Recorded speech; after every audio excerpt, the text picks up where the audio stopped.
जय दत्तगुरु. जय दत्तगुरु. माझं नाव सांगा मॅडम तुमचं. माझं नाव संगीता बबन भुसाळ. माझे पाय 2 वर्षापासून दुखत होते. कुठून आलात तुम्ही? नाशिक. काय त्रास होता तुम्हाला? माझे पाय दुखत होते. नंतर पायांचं पाय आणि कंबर जास्त पाय आणि कंबर दुखत होतं. नंतर MRI केला, त्याच्यात कंबर मणक्यांमध्ये गॅप सांगितला आणि डॉक्टरांनी लगेच ऑपरेशन सांगितलं. MRI पाहिल्यानंतर डॉक्टर काय म्हटले? पॅरालिसिस होईल म्हणे. आणि तुमचा MRI दाखवतोय तुमचा L5S1 मणका पूर्ण सरकलेला आहे, म्हणजे मॅचेरोजी लुटून दिलेला आहे, स्पायनल कॉर्ड पूर्ण दाबून दिलेला आहे, भरपूर प्रमाणात सरकलेला आहे. जर पाहिलं असेल तर डॉक्टर ऑपरेशन सांगणार. हो. ठीक आहे. तर कसं वाटतं आता माझ्याकडे ट्रीटमेंट घेऊन तुम्हाला? मी आता 3री वेळ आहे माझी. एकदम रिलीफ वाटला. मी सगळे कामं करू शकते. भांडे स्वयंपाक म्हणजे मी ते करू शकत नव्हते. उभं पायांवर बॅलन्सच घेऊ शकत नव्हते.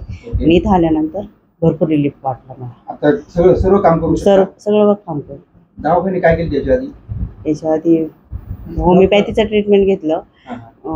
परत म्हणजे एलोपॅथीचं घेतलं. काय फरक व्हायचा तिकडे ट्रीटमेंट घेऊन? काहीच नाही. थोडं गोळ्या घेतल्या.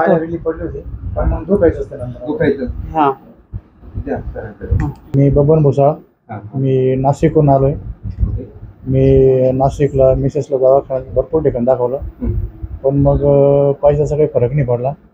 नंतर मग आम्ही MRI वगैरे केला, पण मग त्यात मणक्यात गॅप होता.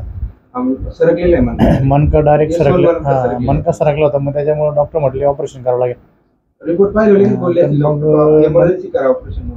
नंतर मग आम्हाला तुमचा पत्ता मिळाला. मग आम्ही तुमच्याकडे आल्यानंतर युट्यूबवरती बघून तुमचं आम्हाला माहिती मिळाली.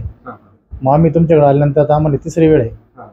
आता आम्हाला जवळजवळ 70-75% फरक आहे, चांगल्यापैकी फरक आहे. आणि आता ती पहिली कसं चक्कर येऊन पडत होती पायात वेदना आल्यामुळं, पण ती आता स्टेबल उभी राहते, व्यवस्थित चालते. आणि बाकीचे घरगुती जे काम आहे ते पण चांगल्या प्रकारे करते. असं सर्व घरगुती काम करते, काय अडचण नाही. तर नाशिकच्या पेशंटला काय सांगू इच्छिता? असे त्रस्त पेशंटसाठी काय मेसेज सोडू शकता सोशल मीडियाद्वारे?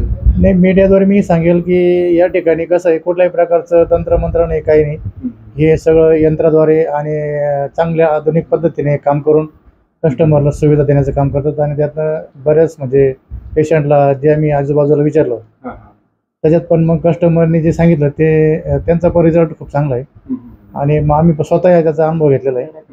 अडचण काही नाही. असं रडत येणारा पेशंट हसून जातात.